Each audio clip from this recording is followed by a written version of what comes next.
It was a 40 feet long and 12 feet tall beast, the king of dinosaurs. Its massive and muscular body weighed up to 8 tons. Its serrated teeth were sharp, and its jaws had a bite so strong they could crush a car.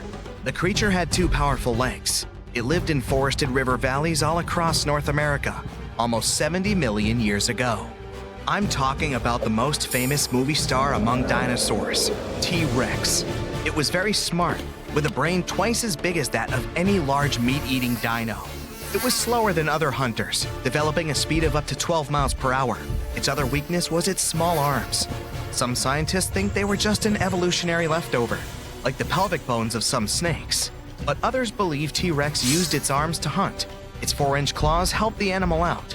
T-Rex was undoubtedly frightening, but surprisingly, there were even scarier dinosaurs in the past. Around 100 million years ago, there was a giant creature with the name that meant a spine lizard. It was Spinosaurus, the largest carnivorous dino. It was bigger than T-Rex and could grow almost 60 feet long. Its weight could be as great as 22 tons. The animal had long spines on its back. They could grow up to 7 feet long and were connected by folds of skin. They formed something that looked like a sail. Some scientists think it was a hump Spinosaurus used to store water. This dino had dense bones and short hind limbs. Researchers believe that these dinos could use their flat and wide-clawed feet for paddling. This was the first dino that could ever swim. Unfortunately, it couldn't process smells like most other theropods. These were a group of 2-legged carnivorous dinosaurs that appeared on Earth 230 million years ago. That's why the animals the creature hunted could hide from it on land. The Spino dino spent most of its time in the water. It roamed the swamps of North Africa and mostly fed on fish, big prehistoric sharks, and sometimes other dinosaurs.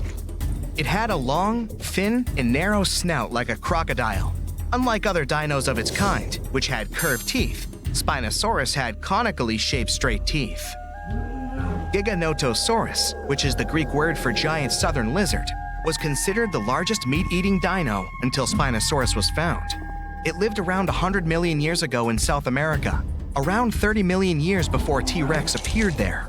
It was longer and taller, but more slender than T-Rex. And while T-Rex had 2 fingers, this giant had 3. It walked upright on its 2 big and very strong legs. Its tail was pointed and thin, which helped the creature make fast turns while running and keep its balance. The animal could move at a speed of up to 31 miles per hour. T-Rex's maximum speed was 25 miles per hour at the most. Any faster than that, and the giant could lose its balance and fall over.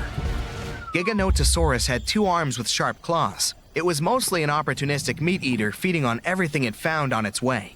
Its bite wasn't as strong as T-Rex's, but it still managed to deal with some bigger animals, like herbivore dinosaurs. Maybe there was even an Argentinosaurus among them, the biggest animals ever found. It's hard to imagine how Giganotosaurus could take down a 50-ton beast on its own. That's why scientists think they may have hunted in groups. The animal's only weakness was its small brain. It was twice smaller than T-Rex's. This means the T could at least win a chess game.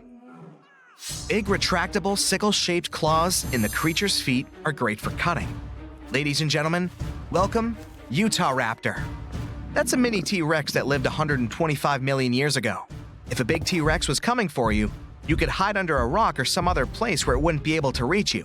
But there would be no place where its mini version couldn't follow you. Discovered in Utah, strong, toothy, and armored with huge claws, more than 9 inches long, an adult Utahraptor was 20 feet long and 5 feet tall at the hip. These creatures were covered in feathers. This is why fully grown animals look like gigantic turkeys. The Utahraptor's main weakness was their size. They were a bit smaller than many other dinos, but these guys made up for that by hunting in packs. Allosaurus, which means a different lizard in Greek, was a massive carnivore reaching 40 feet in length and weighing 2 tons.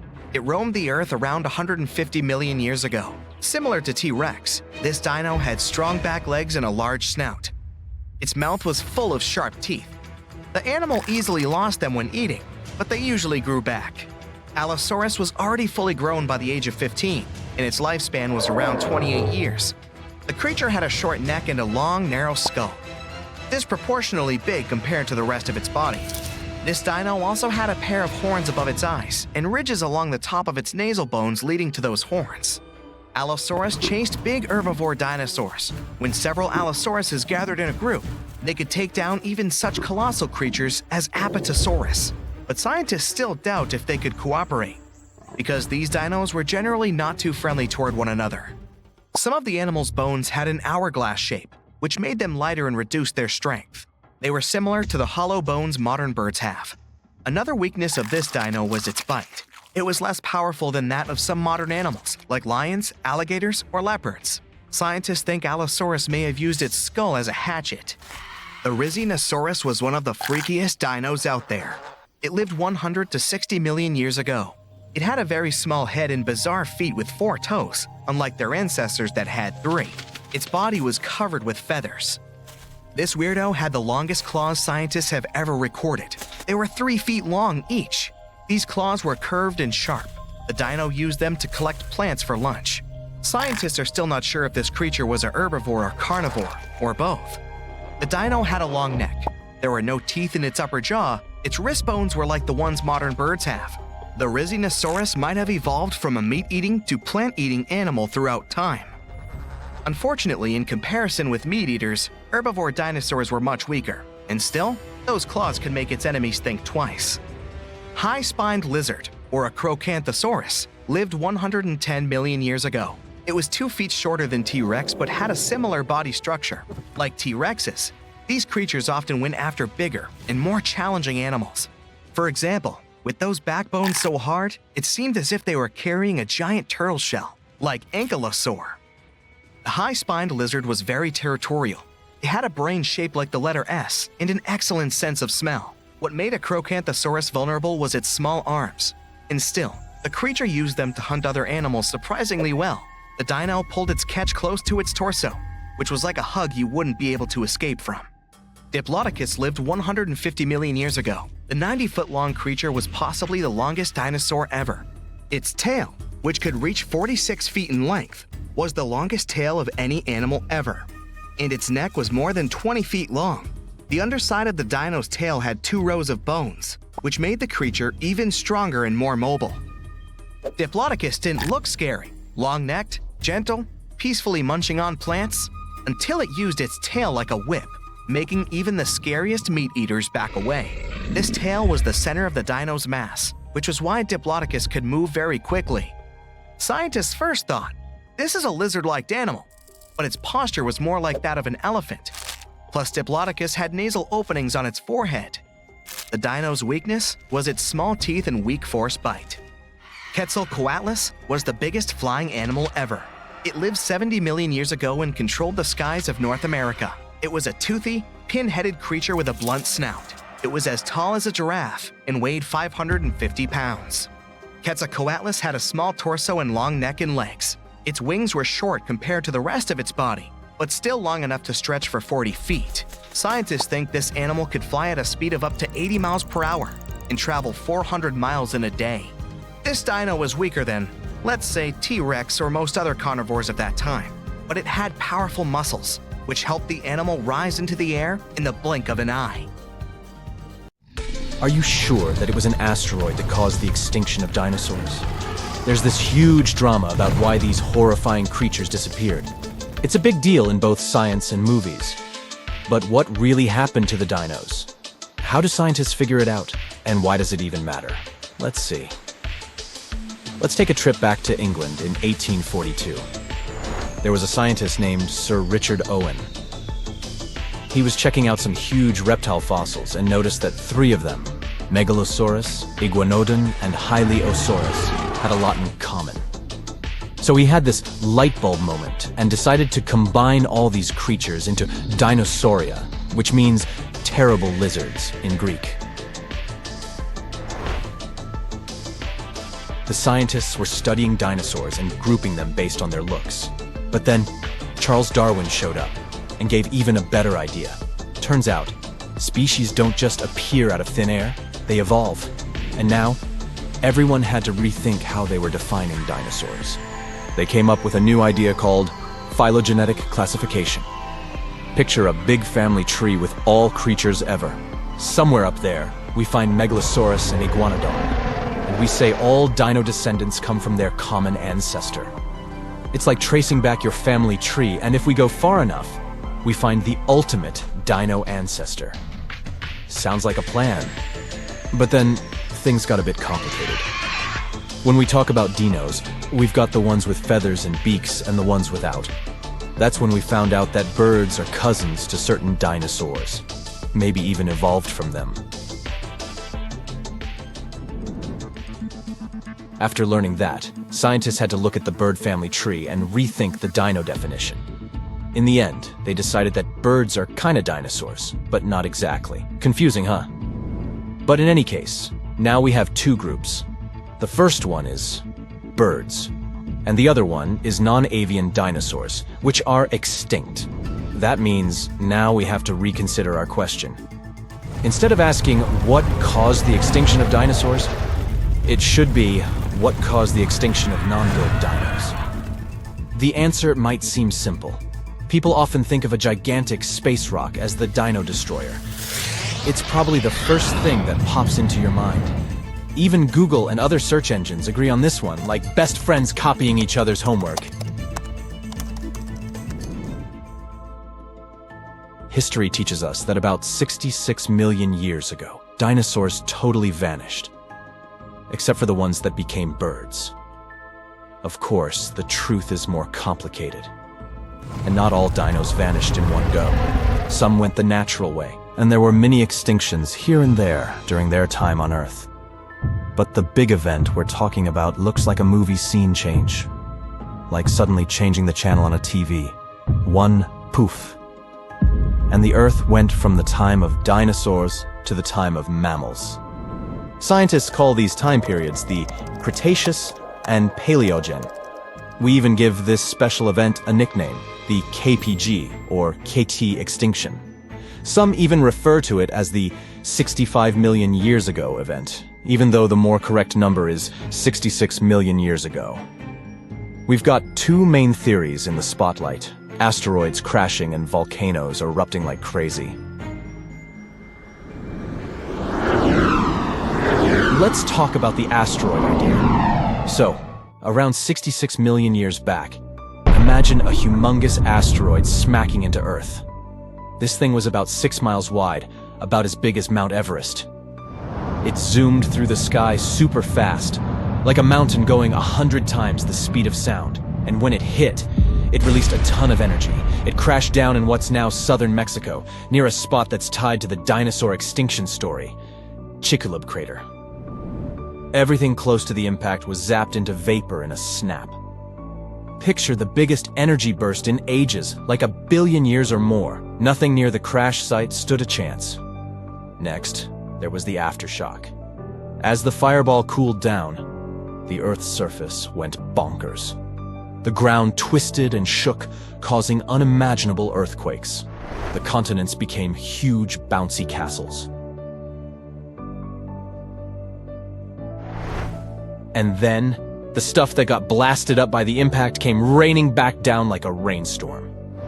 Even if you weren't near the huge pieces falling in Mexico, you'd get hit by these smaller, super hot bits flying through the air. This made the air so toasty that forests burst into flames all around the world. Are you ready for more? Time for a massive tsunami. The ocean floor got all churned up, pushing waves inland around the Gulf of Mexico. But just imagine, even all that wasn't enough to destroy all the dinosaurs. For example, dinos in New Zealand were pretty fine, but we know that they all went extinct. So what happened to them? They felt a little rumble, and suddenly, the sky started getting all dark and gloomy, as if it was nighttime. And hold up, what's that? A blanket of ash is slowly creeping around the whole planet. Now, here's where the real drama happens. The big problem with the asteroid crash wasn't the instant boom you might think. It's all about the long-term effects. Imagine the stuff that got blasted up into the sky blocking the sunlight. Days turn into nights, and temperatures drop very sharply. A lot of plant-eating dinosaurs passed away, and hunters were having a great feast, but not for too long. Without sunshine, the food chain falls apart very quickly. Then, the ash falls back to Earth. Things go from bad to worse. other nasty stuff starts floating around in the air like carbon dioxide. This carbon dioxide mixed with shattered seafloor bits makes the temperature go wild. The Earth was playing hot and cold all at once. That's when somewhere between 50 and 80% of dinosaurs said goodbye forever. What's even more sad is that this number only counts the species themselves. If we look at the number of individual animal lives lost, it's even higher. You might think that at least the poor mammals finally got their chance after the dinos left. But even mammals had a tough time. We are very lucky that a few brave mammals managed to survive this crazy chaos. The ones who made it were like the little champs with speedy energy systems, flexible diets, or secret hideouts. But this story is only one hypothesis. Next, we have the volcanism hypothesis. Volcanoes. These fiery mountains are used to spitting out molten rock and causing epic destruction. But surprisingly, this theory isn't about explosive eruptions. Nope. It's about something sneakier and slower. Around 1 million years before the Dino Doom, there's this big change happening under the Earth's surface. Way below where India's floating, a rock river starts forming, heating things up. And then, India gets hit hard. It turns into a sea of lava, like a fiery ocean. It's like a gazillion of dump trucks filled with lava slowly pouring out. These solidified leftovers are known as the Deccan Traps, like a super deep layer of hard lava covering a piece of land the size of France. And just like in our asteroid story, the real trouble comes from the air. For hundreds of thousands of years, sulfur dioxide spread like an unstoppable shadow. It was making the sky gloomy and the rain toxic. Food sources turned into poison, and oceans became acid baths. And then, carbon dioxide took the stage. It was like a temperature button, flipping the Earth's climate upside down. It was a roller coaster of chaos. The ecosystems were stressed, food chains snapped, and species waved goodbye one by one. Both theories seemed pretty realistic. All the experts were having a big debate about which theory was correct and why the dinos disappeared. So, what is the real answer? Unfortunately, we don't know. Some scientists support one theory, some support the other one, and we're left scratching our heads. But hey, don't be too hard on the media or the scientists. They're all doing their best to figure out the mystery of the dinosaurs' disappearance. And maybe one day, we'll finally learn the real answer. So, stay tuned. So your starship is flying through space at 99.9% of the speed of light. Hey, aren't you cool? The stars turn into bright, continuous lines. Infinite outer space has shrunk into a tunnel. A bright flash ahead. Boom! Starship shoots out of the tunnel like a cork. You see the ancient Earth. The computer says you went back 70 million years. You're a paleontologist of the future who traveled through time for one purpose: to see with your own eyes the most underappreciated dinosaur in history. You have come down to Earth and are walking through the jungle. Suddenly, you hear a mighty roar. There's a dinosaur coming out of the trees. It's more than twice your height and weighs as much as 4 cars. Scientists have found only 2 huge arms left of this dino. For 60 years, Dinosaurus has been a major mystery in paleontology. Now we can see this creature in its entirety. They managed to find a complete set of fossils in Mongolia. Translated from Latin, the name of this dinosaur means terrible hand. Apparently, this dino was lousy at playing poker. Dinosaurus is an animal cocktail that nature has prepared to make you both shriek and laugh. Let's take a look at it from the point of view of the evolution itself. First, we take the T-Rex. Dinosaurus and the king of the dinosaurs are about the same size. From the T-Rex, we'll only leave the powerful hind legs and the long tail. Instead of small forelimbs, we'll attach mighty 8-feet-long arms. And let's not forget about the fingers with razor-sharp claws. Each claw is as long as a kitchen knife. Then we add a hump like a camel's, a neck like an ostrich's, and a horse's head. And instead of a toothy mouth, we put a duckbill. Now our Dinosaurus is ready. It also has long and sharp claws on its flat feet. Such broad soles help it walk along the river bottom and not sink into the silt. Most scientists believe it was covered in feathers too. Plants were the main dish on this dinosaur's menu. To digest plant food, Dinochirus swallowed stones. Many modern birds do the same. Stones in the stomach grind the tough plant fibers. In one of the Dinochiruses, scientists found 1,400 of those. Yes, this dino had a huge belly, which slowed it down a lot. With such a size, Dinochirus lived for a very long time, 75 to 300 years, give or take. In a 100-million-year-old piece of amber, they found strange bones. They belong to the smallest dinosaur known to science. Take 2 paper bills from your wallet. This dino weighed the same. It was about the size of a modern hummingbird. Scientists don't know what the tiny dinosaur looked like more, a lizard or a bird, but they're pretty sure it could fly and hunted insects. Over 100 sharp teeth confirm that. What happens when you cross a chicken and a crocodile? You get one of these bad guys, a Hesperonychus. This dinosaur was small but had quite an attitude. It lived in North America and probably hunted mammals. It weighed only 4 pounds and was covered in feathers like a chicken. If the sloth was a dinosaur, it would look like a Suzhou lizard. It moved on 2 legs, was as tall as a modern giraffe, but weighed 3 times as much. Suzhou lizard had feathers on its body, and a long neck helped it look in all directions. Overall, the tail of this dinosaur made it look like a giant rat on 2 legs. When scientists first saw the fossils of this animal, they didn't believe they were real.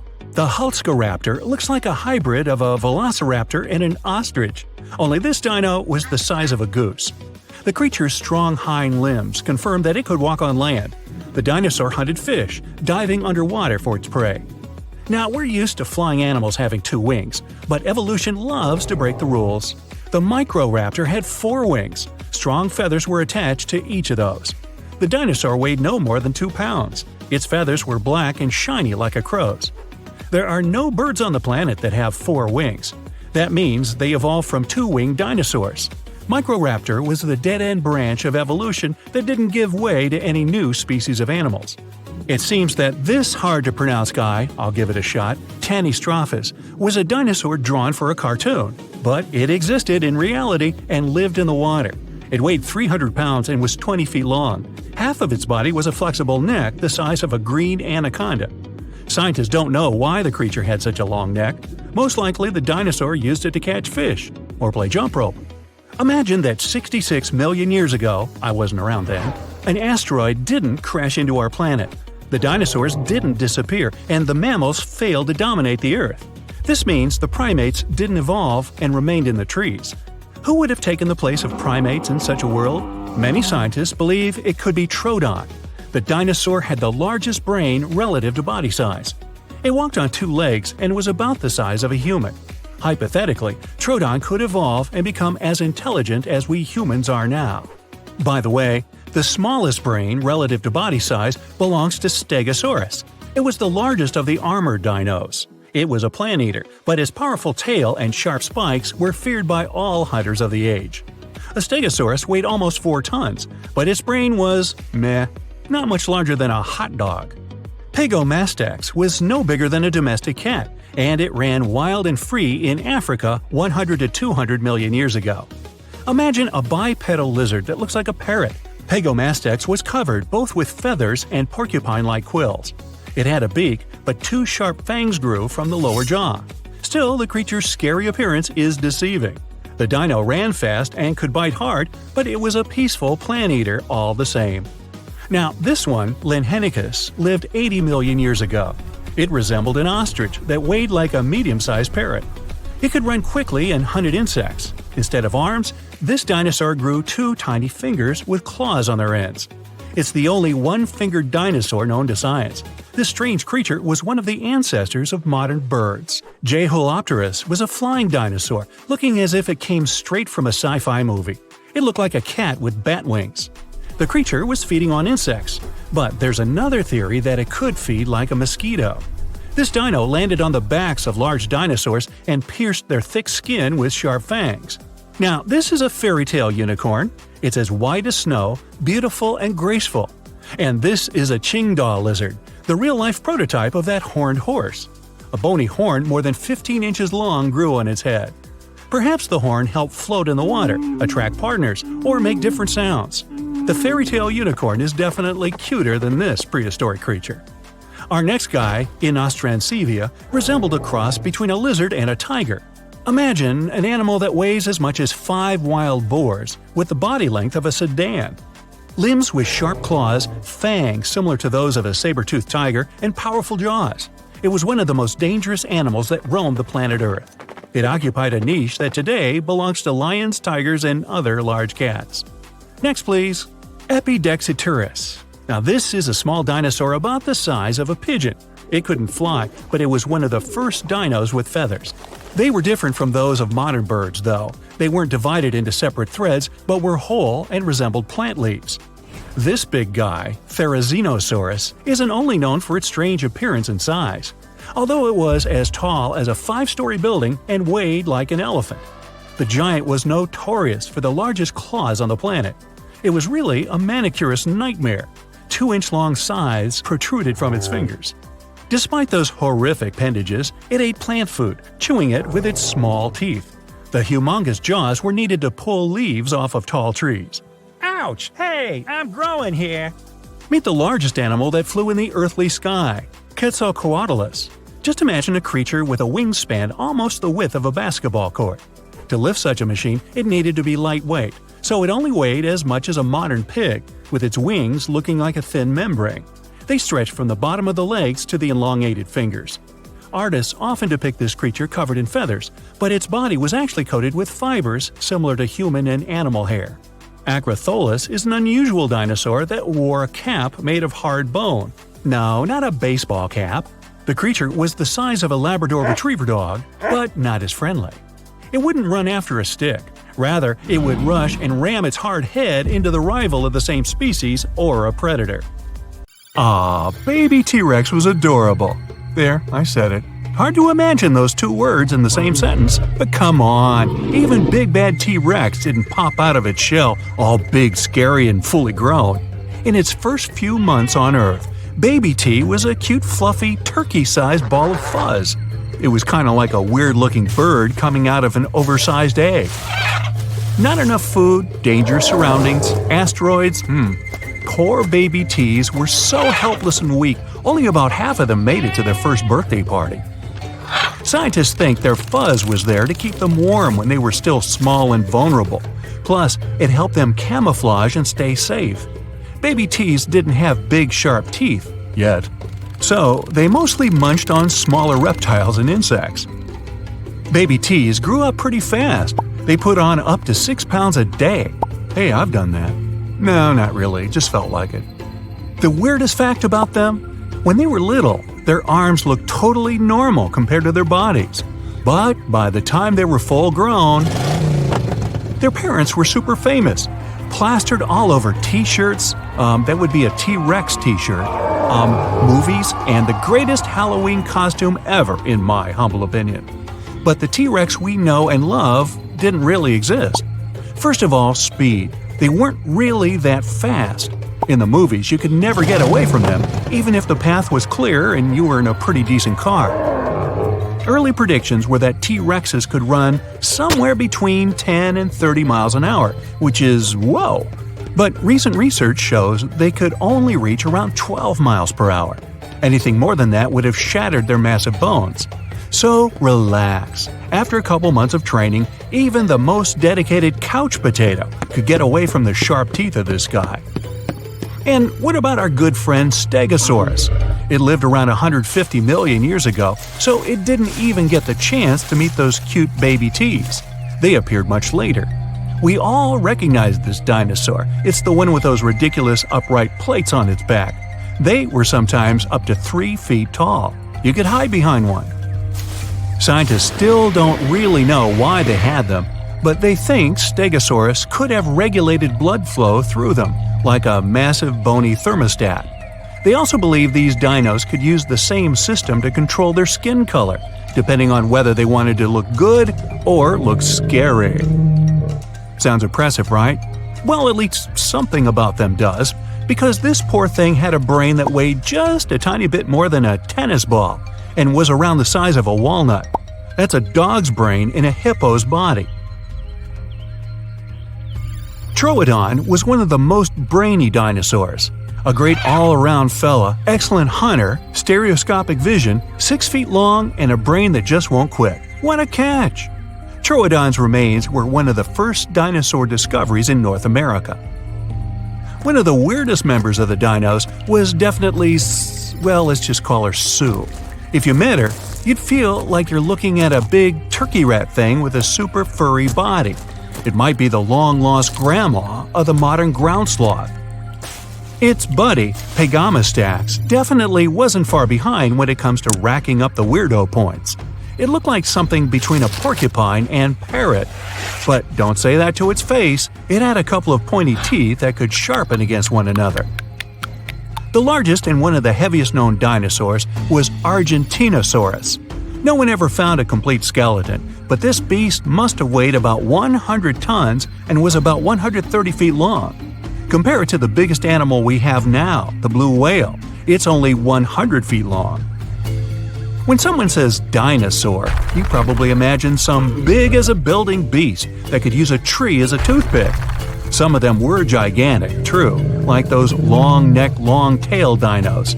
Those things were as long as an airplane. But many of them were small and lightweight, some of them the size of pigeons. The smallest dinosaur skeleton ever found was a tiny mouse lizard. Some dinosaurs had tails that were more than 45 feet long. That way, it was easier for them to keep their balance when running. But they didn't drag their tail along the ground. Dinosaurs kept pretty active and were quite fast, so they kept their tails in the air most of the time. Even though that naughty asteroid wiped most of them out, a lot of dino DNA stuck around and morphed into animals we know today, like birds. The first time anyone even thought of linking the two together was after they discovered a primitive bird in Germany, sehr gut. Later, researchers classified two groups of dinosaurs, depending on what kind of hips they had. The first group looked pretty familiar. They had lizard-like hips. The second group had bird-like hips. And a third group looked like Shakira, which is where her tune My Hips Don't Lie comes from. Actually, no. Also, plenty of old-school carnivores had bones filled with air, which is something birds have too. Birds may be the dinosaurs' living descendants, but some animals actually witnessed the age of dinosaurs. If only they could talk. Snakes, bees, sharks, crabs, lobsters, yum, crocodiles, cockroaches, even green sea turtles. They all actually saw real dinosaurs. So jealous. Carnivore dinos mostly walked on 2 feet. That way they could be faster and have their hands free to grab a little snackosaurus. Plant eaters walked on 4 feet so they could carry their heavy bodies. Some of the bigger plant eaters needed around a ton of food per day, literally. Imagine animals so big they had to eat a house-sized pile of veggies on a daily basis. Still, a huge bush a day keeps the doctor away. Is that where that started? There are around 700 known species of extinct dinosaurs. Sounds like a lot, but we probably haven't discovered them all. 5 years back, they found out about a new type of dinosaur. It had these stubby horns right above its eyes, which looked so much like the comic book character. They named it Hellboy. Hop on the bright side of life together with our brand new tees, hoodies, and more. Click the link to pick your choice. In the 90s, scientists discovered a crater in Mexico's Yucatan Peninsula. You know the story. Around 66 million years ago, a meteor the size of Mount Everest hit our planet and filled the atmosphere with dust, gas, and debris that caused a serious climate catastrophe.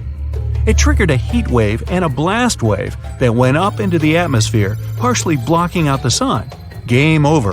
Thanks for playing, dinosaurs. The age of humans never crossed over with the dinosaur era. Dinosaurs disappeared more than 60 million years ago, but they existed on Earth for 160 million years. Modern-looking humans have only been around for about 250,000 years. Only 59 million years to go, people. Not all the dinosaurs were on vacation in Mexico when the asteroid hit. They lived all over the globe. Some lived in deserts, while others lived in areas near ancient rivers surrounded by thick forests and rich vegetation.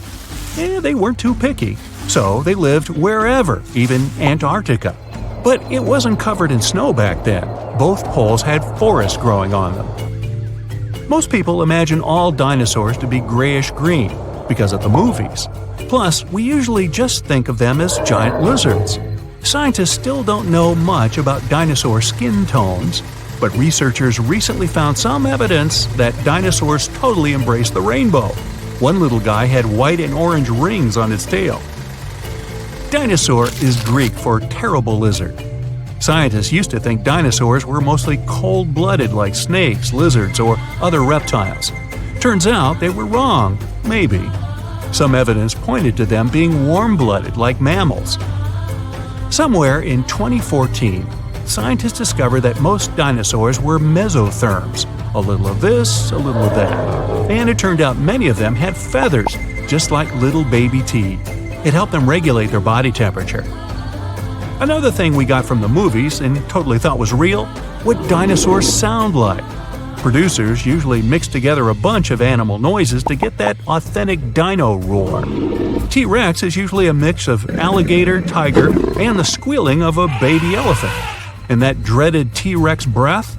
It was just the sound of air going through a whale's blowhole. Hundreds of dinosaur species roamed our planet, and researchers give a name to a new type approximately every 2 weeks. It's not fair to stick to T-Rex, Stegosaurus, Spinosaurus, and other famous sauruses all the time. They've had their chance to shine in the movies and across the internet. So let's check out dinosaurs that no one talks about. First on our list is Torosaurus. The special thing about this dinosaur is that it definitely had one of the largest skulls ever found. It was big because of this frill going from the back of the animal's skull and covering its neck. The frill wasn't there for protection. It was probably just to show off a bit. The bone in the frill was thin and full of holes.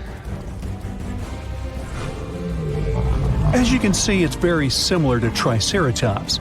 There are still debates about whether these two are the same species, but more and more studies show that they were more like cousins. They were probably similar in size, but Torosaurus had a longer head with big openings, as well as longer frill bones with a groove on top. It also had more pairs of horns on the back of the frill. Some like to call Torosaurus a bull lizard. These fellas were plant eaters that may have lived in social groups. They existed at approximately the same age, but Torosaurus somehow ended up on the less popular side of the family. Kentrosaurus was a small stegosaurus. It's one of the least cuddly dinosaurs of all time. Its long, thin spikes seemed to be a pretty good defense mechanism. Stegosaurus, on the other hand, had shorter, thicker spikes that were less likely to bend or snap when the animal used them. Now, you wouldn't want to get anywhere near Kentrosaurus, though. Its tail could swing in a big half circle and hit with a force strong enough to break a human skull. Any volunteers? No? Okay. One scientist used scans of the dino's fossils to make a computer model of its skeleton. The model showed that Kentrosaurus had a flexible neck. It must have been really useful for looking around to see if something interesting was going on or if there was any dangerous animals trying to sneak up. Kentrosaurus typically walked on all four legs with straight hind limbs. The computer model tells us it could spread its front legs out to its sides, too. Maybe it was a way to protect its belly during fights. Stegosauruses, in general, had tails that were like big weights at the back of their bodies. That's why their balance point was closer to their hips. That's also the reason why they could easily stand on their hind legs and swing their tails around. So most people haven't heard of heterodontosaurs, even though their fossils showed that dinosaurs got feathers way back before we thought and in groups where we didn't expect it. In 2008, paleontologists identified the first known skull of a baby heterodontosaurus, which was less than 2 inches long, smaller than a tea bag. This baby dinosaur had relatively big eyes and a short snout compared to bigger ones of its kind. Now, what's really interesting is that some scientists used to think that Heterodontosaurus's tusks, like those of modern warthogs, only appeared when they were fully grown. But it seems they had them from the early stages of their life. Heterodontosaurus had 5 fingers on each hand, 2 of which were opposable. It was a good tool, considering the animal probably ate both plants and meat. Humans have different types of teeth, some for biting, some for chewing, and also canines. But most reptiles have just one kind of teeth. Heterodontosaurus was special because it had 3 different types of teeth: small peg-like ones, big teeth resembling canines, and square-shaped teeth that did the cutting job. Scientists are not entirely sure how this creature used these different types of teeth. Maybe it was for digging up roots, breaking into termite nests, or even defending themselves against dangerous animals. Okay, say this name with me now: Psittacosaurus. She was quite a common dinosaur in its time, but she never still gained popularity. Scientists found out that when these dinosaurs were young, they probably crawled, considering they had longer arms and short legs. But as they got older, between 4 and 6 years old, their hind legs started growing much faster and became much longer than their front legs. So later in life, they likely didn't move on all 4s anymore, but walked on 2 legs. Inside the stomach of one of these creatures, scientists found pebbles. This shows the animals either had a hard time digesting what it ate, or it didn't chew its food very well. Its beak looks quite familiar. That's how it got its specific name, a parrot lizard. It was really strong, and some believe the creature used it to crack and open tough nuts and seeds before the pebbles in its stomach helped mash them up for digestion. These guys might have been good at swimming. They had broad feet, and the shape of their tail could have helped them move in the water relatively easily. Some scientists even believe they might have spent most of their lives swimming in rivers and lakes. In 2004, researchers found something really sweet: 24 young parrot lizards huddled together. They were too big to be hatchlings, so it could be a bunch of teenagers who had left their nests and then formed a group where they could support one another and defend themselves better. But apparently, that plan didn't work out so well. Now, check this one out: Stygimoloch, or as they call it, Styx demon. We're looking at a peaceful plant-eating creature with bony spikes and knobs on its skull. Most scientists believe it was a younger form of this fellow, even though they used to think they were a separate species. Stygimoloch is smaller than its more popular cousin, but it's also more robust and has a pretty thick neck. This dinosaur, with small forelimbs and long hind legs 3 feet high, which is half as high as an average human. That doesn't sound dangerous in the world of giant and fierce dinosaurs, but the animal had a very thick skull roof. Maybe it wasn't the strongest tool to defend itself, but it probably helped in combat with rivals from its own species. They most likely headbutted to win the hearts of their chosen ones. But rivals from its own herd were a piece of cake compared to the predators that might have gone after it. After all, this dino lived at the same time as old T-Rex. Now, when someone tells you to picture a dinosaur, Chisaosaurus would probably be the last thing coming to your mind. It looks as if you've put together pieces of random animals and tried to make your friends believe this truly was a real animal that once roamed the earth.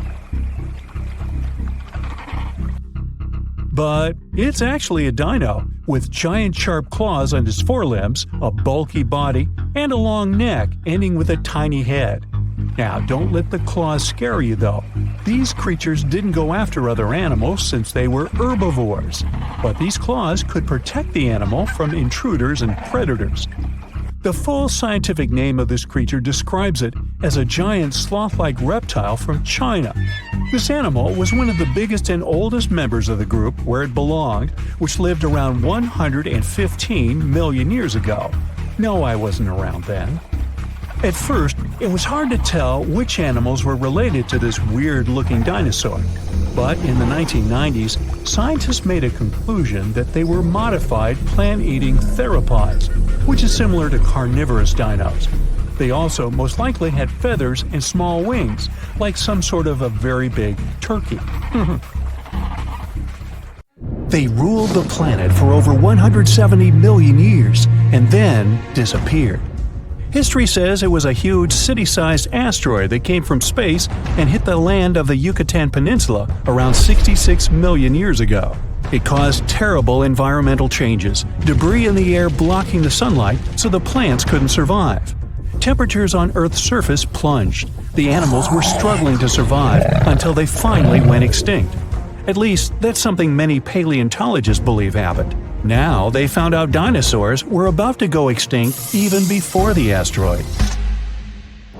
Their diversity started to go down 10 million years before the asteroid.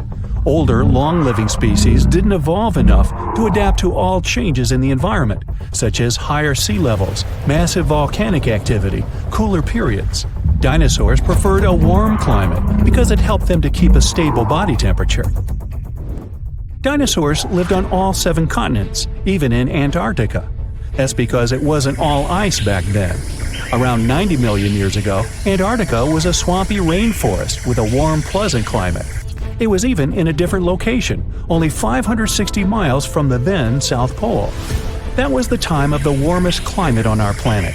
The sea level was 560 feet higher than today, and the tropical sea surface could reach temperatures up to 95 degrees.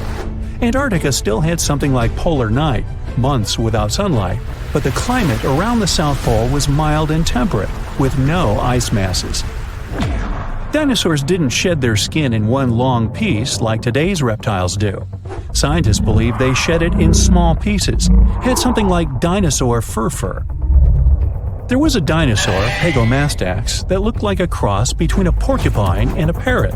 It had 1-inch long jaws and ate plants. It had a short beak and self-sharpening long teeth. They were like scissors this small dinosaur used to slice up plants. Our modern lion has a mighty bite, but a big and scary T-Rex bites more than 2 times stronger. The king of the dinosaurs has the strongest bite amongst all land animals, 3.5 times stronger than today's record holder, the Australian saltwater crocodile. It also had the longest teeth, almost 10 inches long, the length of an iPad. Most modern animals are either warm-blooded or cold-blooded. Dinosaurs were somewhere in between. Scientists think they mainly were mesotherms, which means the activity of their muscles could warm their bodies, but their body temperature could fluctuate too. Many dinosaurs, such as Triceratops and Stegosaurus, had spikes, plates, horns, crests, or other bizarre structures on their bodies. In the beginning, scientists thought that's for things like defense. They had neither sharp teeth nor hooked claws on the toes to hunt. But soon, they expanded the theory. It was probably a way to impress their mates and identify members of their kind. One species, namely Pachycephalosaurus, even had a funky bone hat on top of its head. Scary, tall as buildings, massive. That's what we saw in the movies, but dinosaurs mainly were human-sized or even smaller. Bigger bones were easy to be fossilized, so that's why we mostly find gigantic species. Eoraptor, or dawn stealer, was the first named dinosaur. Small and toothy, like me, it got its name because it comes from the dawn of the dinosaur age, the size of a German shepherd, but probably not that friendly. Arched back, sharp bony plates, curved tail. Ankylosaurus were some sort of giant, much-spikier dinosaur version of an armadillo. Its weak spot was a soft underbelly, but meat-eating dinos that were after this one had to flip that guy first to get there. Still, it was really tough because of their impressive gear. Scientists believe they even had bony eyelids. Some dinos ate meat, others plants, and some of them could nibble even on pebbles. One dinosaur, called Gallimimus, couldn't physically chew all those plants it ate, so it would ingest pebbles to mash up the food. Gallimimus looked like some weird alien mix of dinosaur and bird. But it couldn't dribble a basketball because its wrists weren't capable of keeping the palms parallel to the floor. And they had no three-point shot. The largest dinos were plant eaters. Meat eaters, or so-called theropods, were mostly smaller. One reason is that plant-eating dinosaurs were very greedy. They would devour enormous amounts of food, sometimes even swallowing the entire branches without chewing. Some of the biggest could eat a ton of food every day, like a bus-sized pile. There were also more plant-eating dinosaurs than the other ones. Scientists are still not sure if meat-eating dinosaurs were able to coordinate themselves in hunting groups. They were probably unfriendly towards each other, especially when it comes to sharing prey. Fossils, and the shape of delicate bones in the eye, tell dinosaurs mostly roamed around during the day. Scientists think only smaller meat-eating dinos, like Velociraptor, were active during the night. They were after those small mammals snuffling around and trying to find food while big dinosaurs were asleep, or that's what they thought. Those small mammals were usually burrowing animals that survived both dinosaur reign and ice age hiding underground. Not all mammals were hiding from dinosaurs. Some small but sneaky creatures, like Reptinomammus, would steal the eggs from big dinosaurs, which was a big thing considering they had to trick the mama dinosaur first. Researchers believe dinos tried to flap on the ground to get faster at running up inclined terrains to catch their prey. Such behavior caused them to learn how to fly, which of course happened through thousands of years. Dinosaurs were fuzzy and fluffy. They are related to birds, but even those early dino species that didn't fly had feathers, like gigantic, scary, fuzzy T-Rex. Movies lied. You just can't stand still and expect a T-Rex would pass you by. Its vision was probably better than one today's raptors have. Even without it, they still had a pretty good sense of smell. Running could help it though. Scientists calculate T-Rex could probably run at 12 miles per hour. It would shatter its bones at a greater speed. Some dinos had tails more than 45 feet long. Tails helped them to keep their balance when running, especially those that walked on two legs. Velociraptors were not like raptors we see on the screen, but more like some sort of prehistoric chickens. Small, a little bit bigger than a turkey, 2 feet in height, probably had feathers, hollow bones just like birds, mostly loners. But they were probably among the smartest dinos. Their brain was big compared to their bodies. They were as intelligent as today's ostriches. The name Velociraptor means speedy thief. Stegosaurus had a pretty big body, spiky plates, and a tiny brain, the size of a walnut or lime. But at least it had its own air conditioner. Researchers found out its spikes were filled with veins that transferred blood and developed a theory that they were cooling its giant body that way. Dimorphodon was the flying reptile with a wingspan of 8 feet and multi-purpose teeth. Teeth in the upper jaw were longer, sharper, and better for catching food from the water. The teeth in the bottom jaw were better for holding the game in transit. One of the first potential dinosaur discoveries was in China 3,500 years ago. No one knew about dinosaurs then, so people thought teeth they found could belong to dragons. The Hadrosaurus was a duck-billed dino with more than 1,000 teeth. When they would fall off, it could grow new ones indefinitely. Dinosaurs' eggs were pretty big, some as big as beach balls. Now that's a number. The Baryonyx was a big fan of fish. Its name means a heavy claw, and it got it because of big extended claws that were pretty sharp and made up the thumb of each hand. When catching fish, they used the claws like spears. Mosasaurus, also popular in movies, was not quite the dinosaur but a marine lizard, closely related to monitor lizards and snakes. Like a snake, it had jaws that could expand when swallowing the food. These creatures were speedy. They had a tail fin and flipper-like paddles instead of arms and legs. Researchers believe they had a weak sense of smell and poor perception of depth, so they had to develop a unique hunting technique, waiting for their snack to come up to the surface for some air. Big herds of dinosaurs run through the forest. The temperature rises rapidly, and everything behind them begins to ignite. Some dinosaurs get stuck in swamps and can't get out. Pterodactyls fly over their heads as they try to avoid the blast wave that will soon cover the Earth. This event happened about 66 million years ago. It wiped out almost every living thing on Earth. Birds and flying dinosaurs were just about the only ones who could survive the most massive extinction event ever. Hey, don't blame me, I wasn't around then. Let's go down their evolutionary tree to look at the world's first bird, Archaeopteryx. It was about the size of a modern raven, but it looked like a small dinosaur with feathers. It had many small conical teeth, almost like alligators. It's because Archaeopteryx was closer to reptiles than to birds. However, its brain was 3 times larger than that of these reptiles. Although it had wings with feathers, it could hardly fly like modern birds. Its shoulder joints didn't allow it to lift its wings above its back, so it couldn't make a full wing beat. Most likely, Archaeopteryx was capable of gliding flights with small wing flaps. Evolution has led to more evolved species capable of full flight. Pterodactyls. These guys had no feathers, but membranes made of skin and muscle. Its wingspan was about the length of a human leg. It could fly perfectly and catch fish and small animals. Although flying dinosaurs could easily outrun terrestrial predators like velociraptors and T-Rexes, most of them didn't make it through the impact of a giant meteorite. Let's look at this event step by step to see how they got to our time. 10 minutes before the meteorite crash. A massive rock about the size of Manhattan Island is moving towards Earth in space. It weighs 460 trillion tons. That's like 3 trillion blue whales, the heaviest mammals that ever lived on Earth, and it's approaching our planet at 12 miles per second. At that speed, it could cross the Atlantic Ocean in just 4.5 minutes.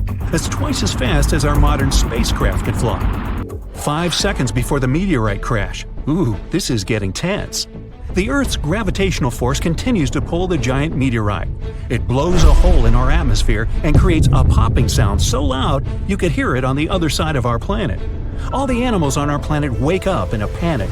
They lift their heads up and see a huge rock that begins to burn through the air. Smaller fragments start to break away from the main meteorite. This fire is so bright that it shines almost like the sun. Flying dinosaurs and other ancestors of modern birds are the first to sense danger. They make a beeline to the sky and try to fly as far away from the impact site as possible to save their lives. The moment of impact. The colossal mass and velocity of the meteorite give it an enormous amount of energy.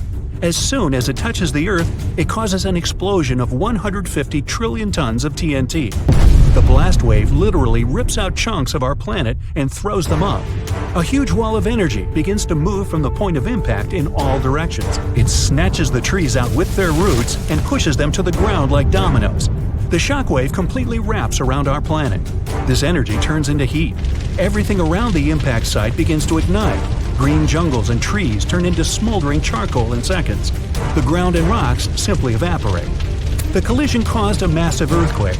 Some dinosaurs may have fallen into cracks that appeared in the ground. A strong earthquake caused a tsunami, with waves higher than the Empire State Building. Dinosaurs that weren't trapped in the burning forest were washed away by the enormous waves. The dinosaurs of North America tried to escape by running to the north, but the blast wave inevitably catches up with them. Flying dinosaurs have no problem with earthquakes or tsunamis. They fly high enough to avoid the giant waves, but they will have to contend with continuously falling meteorite debris. 5 minutes after the meteorite crash. A meteor shower of giant rock fragments continues to fall to Earth. Some meteorites were the size of a car, others were more like a large building. Ashes and dust rise into the air. Their temperature is so high that they melt and turn into liquid lava and then fall back to Earth, causing more fires. Meteor showers cause trouble for flying dinosaurs too. They have to maneuver and dodge the falling red-hot rocks. The high temperatures are a huge problem for them because it might make them lose feathers. With no feathers, they aren't able to fly. 10 hours after the meteorite crash. The dinosaurs continuously ran north all this time. They found themselves in unfamiliar territory with many swamps. Giant dinosaurs like T-Rexes have legs as long as an adult human's height. They have a chance to get through this terrain, but if they fell, they could never get back up. The smaller dinosaurs like Triceratops had short legs and couldn't grow through the dense swamps. 1 month after the meteorite crash. 15 trillion tons of ash were ejected into our atmosphere. A dark cloud blocked the sun, and the Earth was immersed in complete darkness. Surviving plants couldn't feed on the sun's energy and stopped producing oxygen. Surviving dinosaurs could hardly breathe because of the lack of air and a large amount of dust. The lack of sunshine in the sky made phytoplankton disappear. Many marine animals were left without their only source of food. The dust and ashes in the atmosphere prevent our planet from getting heat from the sun, and the temperature here is beginning to drop.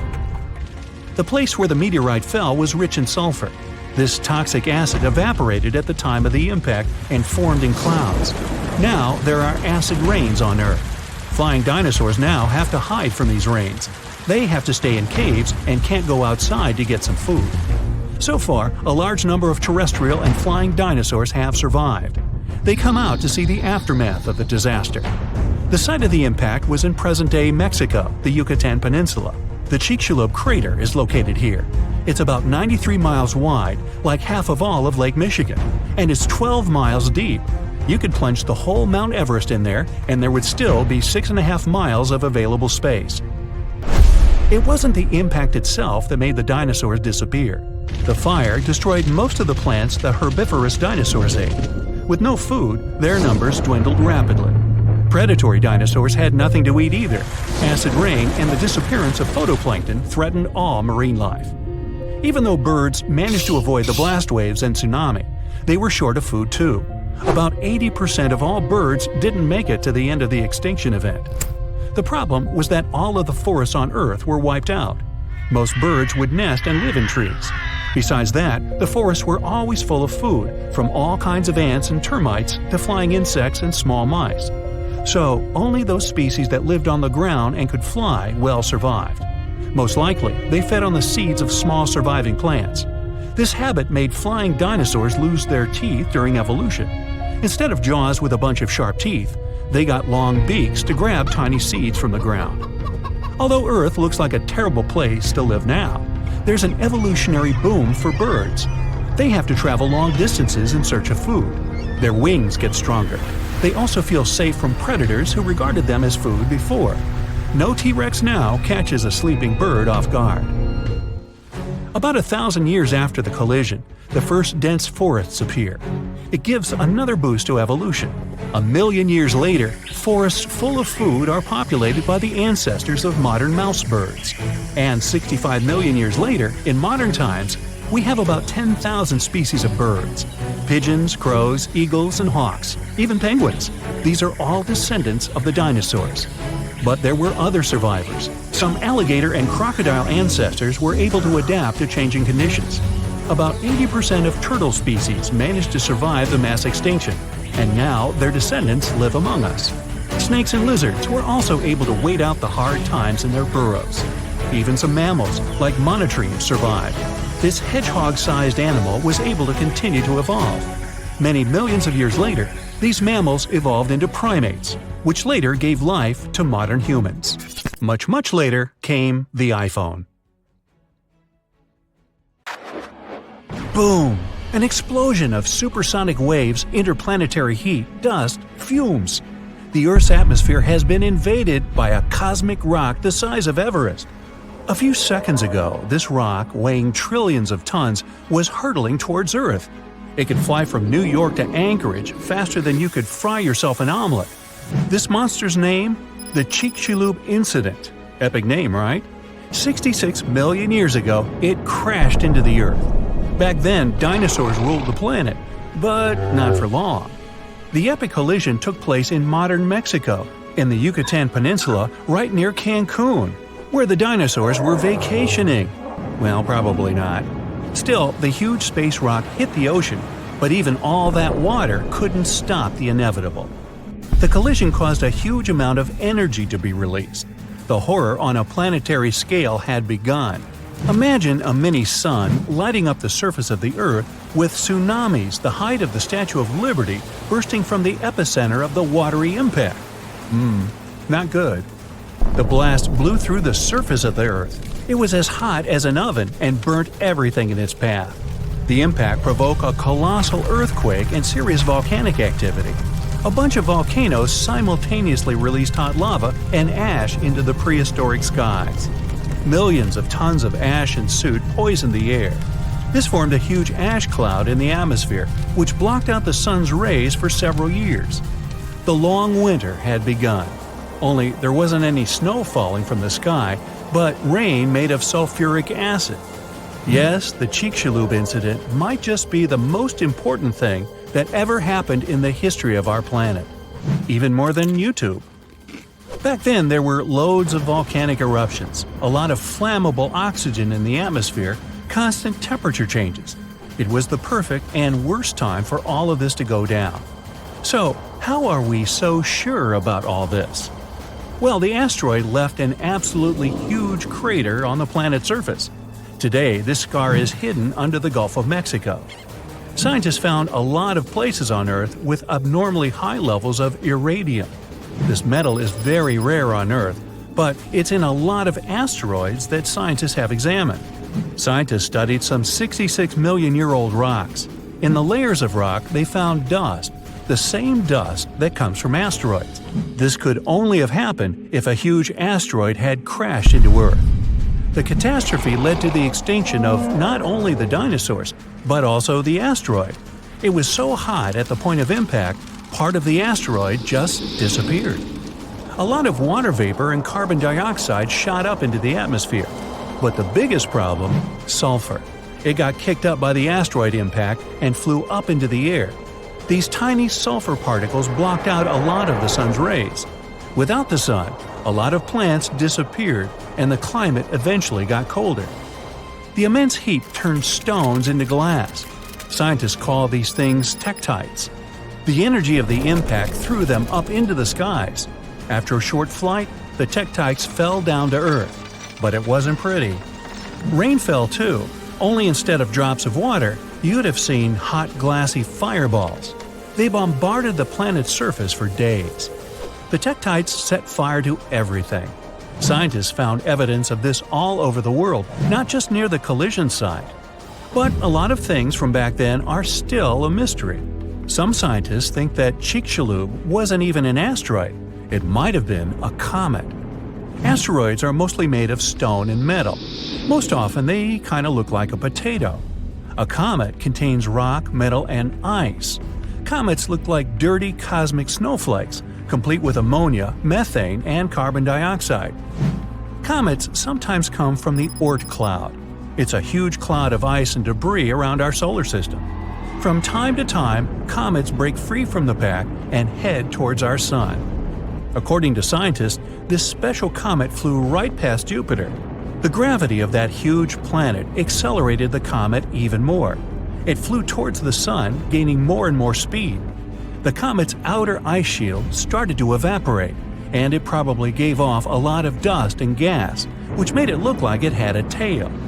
The sun's gravity eventually shattered the comet apart. One of the fragments flew through space and crashed into the Earth 66 million years ago. So, asteroid or comet? The truth is, we'll never know. What we do know is that the Earth was seriously unlucky to be in its path, and it was never the same again. The catastrophe stopped the development of 75% of life on Earth. Some bigger marine animals, like crocodiles, turtles, and fish, survived the impact. Out of all land animals, the only ones to survive were the ones that were, on average, smaller than the modern raccoon. That includes a bunch of special species of dinosaurs, the ancient ancestors of birds. Scientists believe they survived for two reasons. After the huge impact, it took a long time for plants to start growing again, and a lot of animals didn't survive. Most remaining animals didn't have enough food. But these dinosaurs had a beak. With its help, they could split open nuts and dig seeds out of the soil, so they survived. The second reason is that these lucky guys had bigger brains. Some people think that they were able to cooperate with each other and quickly adapt to the new conditions. Other life forms survived too. Fungi and mold survived underground and underwater. Gradually, the darkness cleared away and ferns began to take over the lifeless landscape. After a few thousand years, forests started to reappear. The animals that survived were pretty much all inconspicuous and small creatures. They lived in burrows, safe from all that hot ash. Before the collision, mammals had lived in the shadow of dinosaurs. But with all the dinosaurs suddenly gone, things were about to change. Mammals were able to take over. They began to dominate life, at least on land. Back to the moment when everything changed. Turns out, it wasn't the size of the asteroid that made it so powerful. It was more about the angle in which it hit the Earth. If the angle of impact had been different, the dinosaurs might have even survived the catastrophe. So, what would that have looked like? Well, let's travel back, way back. Oh no, there's a giant asteroid heading for Earth. Oh, wait, never mind. It missed. Whew. There are plenty of earthquakes, tsunamis, and volcanic eruptions every day, but dinosaurs don't mind that much. No big deal. Fast forward a few million years, and most of these ancient lizards have changed and are now unrecognizable. Thanks to a couple of ice ages, many dinosaurs are now totally covered with feathers to protect them from the cold. Mammals exist, but they're few and far between. You see a lot of bats in caves. There are tons of rat-sized rodents in the forests. During the day, they hide in the undergrowth or in burrows. At night, they go out in search of food. There are no horses, no elephants, or other large mammals. Why become large and eatable when there are so many dangerous reptiles with huge fangs around? There are no whales in the sea. Parrots, hawks, and pigeons are nowhere to be seen. But pterodactyls 2.0 whiz past you constantly. Some are about the size of a helicopter, while others are no larger than a swan. There are plenty of primates, but they're in no hurry to climb down from their trees and walk on two legs. No venturing out into the savannah, no evolution into Homo sapiens. In this alternate reality, open spaces are very dangerous. But then again, so are forests and trees. Nowhere is safe. To get some delicious primate treats, many smaller dinosaurs learned to climb trees. This was already happening back in the Cretaceous period, right before that huge asteroid just missed Earth. Whew, that would have been an epic collision. Dinosaurs have grown wiser since that near miss. Some are even as smart as a modern chicken. A large brain uses a lot of energy, and that's not always a good strategy for survival. Safer to keep brains small and keep making those teeth bigger and pointier. Now, thanks to new fossil discoveries and technologies, we're getting to learn more and more about the biology of dinosaurs. Some people don't need to know more than the fact that a few of them were colossal, terrifying, and vicious. But for those of us that do, the use of comparative biology, pigment analysis, and powerful new X-rays have allowed us to gain insight into specific features, such as their colors, eating behaviors, and the shapes of their tongues. Yes, that's right, the shapes of their tongues, which, for a long period of time, was something of a mystery. This is because soft, fleshy dinosaur parts are hardly ever retained in fossil form. But thanks to the discovery of some surviving hyoid bones, which are situated at the root of the tongue in front of the neck, we now have some insight. Most animals have this hyoid bone that anchors the tongue. The shape and complexity of the bone determine how free-moving the tongue can be. Scientists have discovered that nearly all dinosaurs had simple tongues that laid flat and were extremely similar to the tongues found inside the mouth of a crocodile today. Yeah, this crocodile. Go ahead and take a closer look. Nah, just kidding. Come on back. Let's take a look at some specific dinosaurs and start with the Brachiosaurus. Let me stick my neck out on the line by guessing that most of you will be familiar with this dinosaur because of its neck.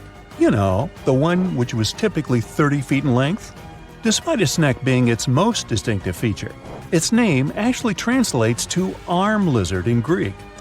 It's common knowledge that the Brachiosaurus is one of the largest dinosaurs to ever have lived. On average, it reached 76 feet in length and 40 feet in height. That's roughly the length of 2 school buses and as high as a 4-story building. None of which were around in the era of the big guy here. Fragmentary leg bones and vertebra of even larger dinosaur species are known, but these skeletal remains are too incomplete to determine their exact size. So this guy may have been the largest dinosaur ever. A renowned herbivore, thank goodness. The Brachiosaurus is thought to have eaten up to 880 pounds of dry plant matter every day. Most of this was made up of coniferous trees, ginkgos, and cycads. This target might have been hard to hit for this dinosaur, as researchers have learned that its teeth were spoon-shaped and not ideal for chewing food. This means that the creature would have swallowed vegetation whole, as its teeth were suited to stripping it but not breaking up large chunks of plants. This, along with the dinosaur's body shape, suggests that the Brachiosaurus would have liked to feed as quickly as possible. Dinos like these didn't always make use of their ability to strip towering trees when dining. The Brachiosaurus traveled in herds, moving to the next location once they had exhausted all of the local vegetation. And I mean all of the local vegetation, not just that which hung high on trees. It's likely that the creatures supplemented their diets with vegetation at lower levels, especially after they'd done a number on all the nearby trees. This method of feasting was the most energetically appealing for this giant. By munching on lower vegetation, researchers believe that the dinosaurs saved up to 80% in energy compared to when foraging for high-up food sources. They have also discovered that the nostrils of a Brachiosaurus were on the front of its face and not the top. This is because we now know they roamed the fertile floodplains in their respective herds. For decades, it was believed that these creatures lived in deep, watery swamps. Let's look at another common misconception about a popular dinosaur. Please put your hands together for the Tyrannosaurus rex, which is arguably the most famous of all dinosaurs. Discoveries from the past 100 years have revealed that theropods had heavily feathered skin. Theropods are the family of dinosaurs to which the T-Rex belongs, so naturally, people began to think that the creature would have been covered in feathers as well. However, a study from 2017 took skin impressions from the iconic dinosaur and found no evidence of the structures required to support feathers. If a T-Rex did have feathers, they would have been limited to its back. Researchers accept that other large dinosaurs of the same family as the T-Rex have been discovered with their remains covered in feathers. An example of this would be the Yutyrannus dinosaur. But as of now, the accepted theory is that feathers weren't a common feature of T-Rexes. This makes it easier to believe that feathers were exclusive to smaller tyrannosaurids and were there as a means of keeping the creature warm. For a long period of time, researchers thought feathers were an exclusive feature of the theropod family. But this theory has been debunked. Just like the kid at camp who was kicked out of the top bunk. You know, debunked. Anyway, fossil evidence discovered in Siberia now suggests that multiple different family groups of dinosaurs had feathers. The Siberian fossils in question belong to another species of dinosaur, Calindrodromeus zebucolicus. Oh, you think I mispronounced that? Okay, prove it. Now, this dinosaur, I'll call her Calinda, had a pelvis structure superficially similar to that of a bird and was roughly 4.5 feet long, about as tall as a fridge. Since the purpose of feathers on dinosaurs was for warmth, it's quite possible that dinosaurs from cold weather climates had more feathers than their counterparts in warm weather climates. In general, bigger animals struggle less with keeping themselves cool, so it's likely that any of the large dinosaurs who lived in these warm climates had no feathers at all. Smaller dinosaurs who lived in cold climates, on the contrary, had plenty of feathers. We now even understand what some of the designs and patterns of these feathers on dinosaurs looked like, thanks to the discovery of an ornithomimus, complete with feather and skin impressions. The name of this dinosaur is derived from Greek and actually translates to bird mimic. They were typically 11.5 feet in length, nearly as tall as a giraffe, and despite being omnivorous, had no teeth. Its other distinctive features include 3 fingers, which were all unusually the same size and length. And despite their thin-boned skulls, they also had large brain cavities. Their legs were extremely long, in particular their foot bones. Combine this with their toothless beaks and long necks, and yep, it must have looked a lot like an ostrich. Although they're not as big as the Brachiosaurus or dinosaurs in general, they are bigger than any other bird in the world. And it wasn't just the body limbs of an ornithomimus that made it resemble an ostrich. They also had very similar feather patterns. Their heads, necks, and lower legs were mostly bare of feathers, but the rest of their bodies were well coated in downy plumage. This is what you call a bird's layer of feathers as a whole. It's possible, like an ostrich, that the dinosaur would have used this unusual feather pattern to regulate its body temperature. Despite some dinosaurs possessing feathers like birds, on top of also being their distant relatives, Dinosaurs didn't have the type of feathers required to fly for most of their existence. Feathers found in fossil impressions or preserved in amber have allowed researchers to gain insight into why these creatures weren't very aerodynamic. The structure of these feathers appears to be very simple, with a poorly defined and flexible central shaft. These feathers would have better served any dinosaur as a fashion statement, as they would have helped attract the attention of other dinosaurs. These feathers also would have had the ability to regulate body temperature. Surprised to hear that dinosaurs had ostrich-like feathers? Wait till I tell you that their prehistoric distant reptile cousins had something that looked like fur. Allow me to introduce you to the pterosaur.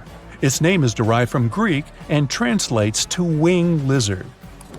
Just like dinosaurs, they were initially thought to have scaly or leathery skin all over their bodies. But over the course of the 20th century, fossil examinations revealed that many parts of a pterosaur's body were furry. The wingspan of a pterosaur could reach the length of over 23 feet, about as long as a London bus. Its toothless jaw was very long and resembled that of a pelican. How could something that looks like a pelican be so terrifying? These creatures were coated in pycnofibers. Those were simple structures, feather-like in composition, but strand-like and fuzzy like fur. Further research suggests that some parts of the pterosaur's body had more complex kinds of feathers with branching strands. If this is accurate, it would be the first time feathers were found on an animal that was neither a dinosaur nor a bird.